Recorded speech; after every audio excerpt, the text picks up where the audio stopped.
Alors d'abord, la salade aux insectes devrait rester une niche car c'est culturel. Manger des sauterelles ou des mouches, ça fait assez peu envie aux Français. En revanche, les insectes sous forme de farine vont nourrir plutôt le bétail, vaches, cochons et poules, que nous mangeons ensuite. Ça, c'est certain, c'est une source de protéines pas chère qui va se développer.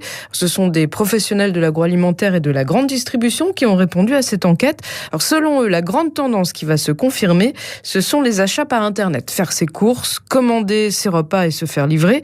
Certaines entreprises de restauration collective pensent même qu'assez rapidement, les urbains, avec quand même un bon pouvoir d'achat, ne feront plus à manger du tout et commanderont tous les jours. Alors, le bio, ça se confirme aussi, va continuer son essor. Le local, les Français sont rassurés par les circuits courts et veulent en trouver dans les grandes surfaces. Va-t-on voir pousser des fermes urbaines un peu partout? Sans doute, mais ça ne suffira pas à nourrir tout le monde. Et tant que les villes seront polluées, l'image des tomates ou des fraises cultivées sur les toits en souffrira. Autre tendance assez forte, le végétarisme. Elle concerne aujourd'hui surtout les jeunes et donc devrait s'installer.